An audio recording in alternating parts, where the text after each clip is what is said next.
इस्लाम में जाति नहीं है, लेकिन भारत के मुसलमानों में सैकड़ों जातियां हैं। खास बात यह है कि जो लोग जिस जाति के थे, इस्लाम धर्म अपनाने के बाद भी वो उसी जाति में रहे। उस वक्त इस्लाम धर्म अपनाने के बाद भी उन्हें दलित आरक्षण का फायदा मिलता था, लेकिन 1950 में मुसलमानों को उस आरक्षण से अलग कर दिया गया। नतीजे के तौर पर मुसलमानों की वो जातियां जो पहले दलित थी, बाद में भी उनकी स्थिति में कोई सुधार नहीं हुआ और रिजर्वेशन के दायरे से हटाए जाने के बाद उनकी शैक्षणिक, सामाजिक और आर्थिक स्थिति और भी खराब हो गई है। ऑल इंडिया यूनाइटेड मुस्लिम मोर्चा करीब 3 दशकों से दलित मुसलमानों को धारा 341 में शामिल कराने की जद्दोजहद करता रहा है। केंद्र सरकार ने जस्टिस केजी बालाकृष्णन कमीशन का गठन किया है, जो इस मामले पर स्टडी कर रही है। ऑल इंडिया यूनाइटेड मुस्लिम मोर्चा के राष्ट्रीय अध्यक्ष डॉक्टर एजाज अली ने कमीशन का खैर मकदम किया है। डॉक्टर एजाज अली की जबानी सुनिए, दलित मुस्लिम समाज आज किस स्थिति में अपनी जिंदगी जीने पर मजबूर है।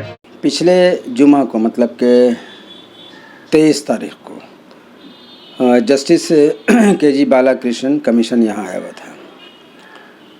उस कमीशन को बनाया है प्रधानमंत्री ने, सेंट्रल गवर्नमेंट ने बनाया है। ये पहला कमीशन है इस लोकतांत्रिक व्यवस्था में जिसने दलित मुस्लिम आर्टिकल 341 के लिए बनाया गया इसको, कि 341 क्या है, इस दायरे में जो लोग आते हैं वो कौन लोग हैं, उनकी क्या पहचान है, क्या हालात है, उसी बुनियाद पर ये कमीशन बनाया गया है स्टडी करने के लिए कि दलित मुसलमान हैं कौन। यही चीज़ तो हम लोग 1994 से कहते चले आ रहे हैं कि ये दलित मुसलमान हैं। जैसे हम लोगों को बताते हैं धोबी हैं, नट हैं, बख्खो हैं, हलालखोर हैं, मेहतर हैं, भंगी हैं, भाट हैं, भटियारा हैं, मोची हैं, पासी हैं, कलंदर हैं, मदारी हैं, डफाली हैं, मिरियासी हैं। उसके बाद आप चले जाइएगा बंगाल तो वहाँ हल्दर मिलेंगे, सिकदर मिलेंगे, गायन मिलेंगे, विश्वास मिलेंगे। उसी तरह से आप साउथ में चले जाइए तो तमिलनाडु में आपको मरक्कायर, लब्बई और रौथर्स मिलेंगे। उसी तरह से आप चले जाइए केरल में तो वहाँ आपको मिलेंगे बार्बर मिलेंगे, मन्नन मिलेंगे जो वाशरमैन कहलाते हैं, पुसलर मुस्लिम्स मिलेंगे, कोसांगी मिलेंगे, डांगी मिलेंगे, थोथी मिलेंगे। ये सब मुसलमानों की बिरादरियाँ हैं जो साउथ में भी हैं। इसी तरह की बिरादरियाँ चारों साउथ स्टेट में मिलेंगी आपको, जिनका नाम एकदम अलग अलग लगे लेकिन पेशे से मिलते हैं। वो ये बिरादरियाँ ऐसी हैं, जैसे आप जम्मू एंड कश्मीर जाइए वहाँ आपको सांसी मिलेंगे, मरासी मिलेंगे, खाकरोब मिलेंगे, गुज्जर मिलेंगे, घुड़वाल मिलेंगे, गुडवाल मिलेंगे, बकरवाल मिलेंगे। ये सब इतनी बिरादरियाँ हैं, जो सब 3-4 बर्दन बिरादरियाँ हैं जो पेशे से दलितों के बराबर हैं। बाज़ जगह तो कास्ट का नाम भी दलितों में कास्ट है का नाम मिलता है।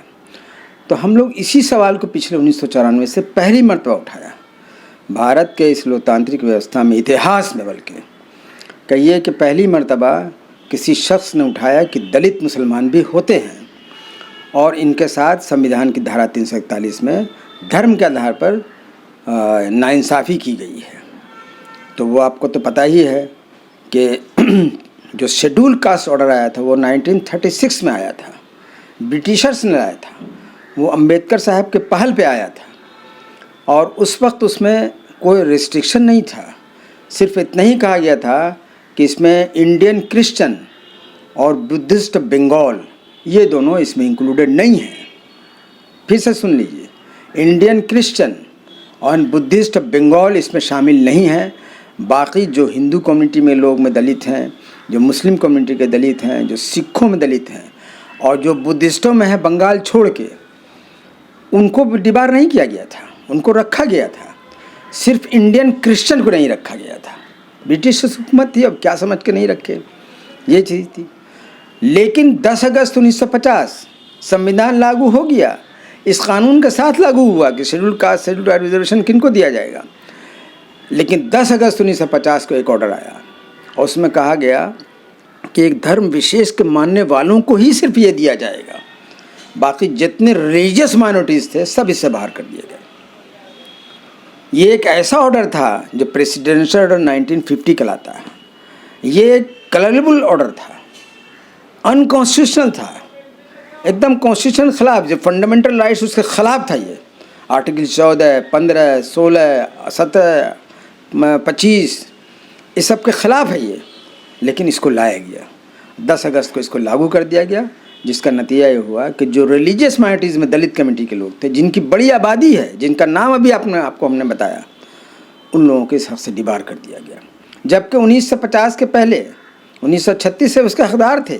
जितने इंपॉर्टेंट लीडर हैं सबको बताया गया ये, हम लोगों ने किया इस काम को, धरना, प्रदर्शन, कॉन्फ्रेंस, लोगों से मिलना, मिल के बताया, मेमोरेंडम देना, देते सब पॉलिटिकल पार्टियों के कान में ठूंस दिया इस बात को, जितने दिग्गज लीडर थे उनके कान में ठूंस दिया इस बात को। ठूंसने के बाद लेकिन वही हुआ कि इसके बाद कमीशंस बनने शुरू हुए। सबसे पहला तो असेंबली से ही पास कराया, जैसे बिहार असेंबली से सन 2000 में इसको हम लोग रिकमेंड करवाया, उसी तरह 2006 में यूपी असेंबली से रिकमेंड कराया, उसी तरह 2008 में ये आंध्र प्रदेश असेंबली से रिकमेंड हुआ, उसके बाद यूनाइटेड आंध्र प्रदेश था और रेड्डी साहब का हुकूमत थी, उसमें पास हुआ तो रिकमेंड किया गया वहाँ से। उसके बाद तो समझिए कि रंगनाथ मिश्रा कमीशन बनी, सच्चर कमेटी रिपोर्ट बनी, इन समय में इसको चर्चा हुआ, इसको रिकमेंड किया बात है, रंगनाथ मिश्रा तो बात है रिकमेंड किया इसको। हम आपको बता दें कि यूपीए गवर्नमेंट के सेंट्रल गवर्नमेंट में, सेंट्रल कैबिनेट में ये बात आ गई है। डॉक्टर मनमोहन सिंह साहब प्राइम मिनिस्टर थे, उसका कैबिनेट का रिपोर्ट आपको दिखा देंगे, उसमें कहा कि हम लोग रंगनाथ मिश्रा कमीशन की रिपोर्ट के दिखाने के बाद इसको करेंगे। सन 2000 ऐसा मुकदमा भी चल रहा था 2004 से। सुप्रीम कोर्ट ने 2011 में सेंट्रल गवर्नमेंट से पूछा कि आपकी राय क्या है इस पर, इशू फ्रेमिंग हो गई थी कि आपकी राय क्या है। सेंट्रल गवर्नमेंट ने जवाब देने से इनकार कर दिया ही नहीं जवाब।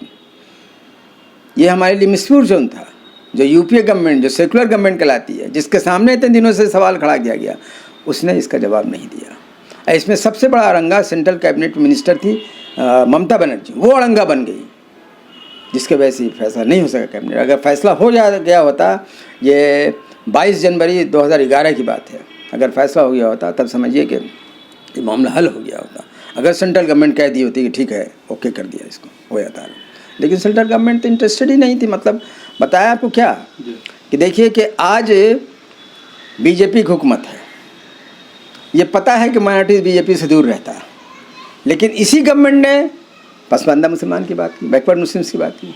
इसी गवर्नमेंट ने बालकृष्ण कमीशन बना दिया दलित मुसलमानों के लिए। उस गवर्नमेंट ने क्या किया? सेकुलरिज्म के नाम पर तो कुछ किया नहीं, इनकार कर दिया, बल्कि एक तरह से नहीं हल करना चाहा। तो ये समझिए कि ये ऐतिहासिक चीज़ है कि दलित मुस्लिम और 341 पर एक कमीशन बनी, जस्टिस के.जी. बालाकृष्णन कमीशन, और वो हम लोगों से रिपोर्ट पहले बिहार में ही आई। ये 2022 में ये कमीशन बना था।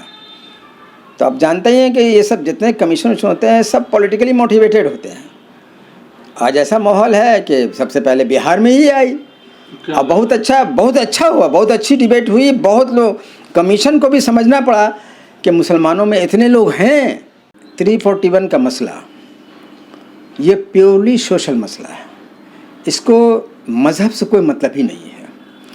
ये जो फैसिलिटी दी जाती है ये एजुकेशन के दिया जाता है, इकोनॉमिकल हेल्प के लिए दिया जाता है, अपलिपमेंट के लिए दिया जाता है, सोशल अपलिपमेंट के लिए दिया जाता है और पॉलिटिकल अपलिपमेंट के लिए दिया जाता है। मजहबी रिलीजियस अपलिपमेंट के लिए तो नहीं दिया गया है। तो इसको तो ज़बरदस्ती लोगों ने मज़हब के इसमें खाने में झोंक दिया है। देखिए और भी रिजर्वेशन तो है, ओबीसी रिजर्वेशन है, शेड्यूल टाइप रिजर्वेशन है, जनरल कोटा का रिजर्वेशन 10% हो गया है, उसमें तो कहीं पर मज़हब नहीं आता है। इसी में मज़हब किया गया। क्यों किया गया? मजहबी इश्यू तो है नहीं, कहाँ मज़हब कहाँ सोसाइटी, बहुत बड़ा फ़र्क है।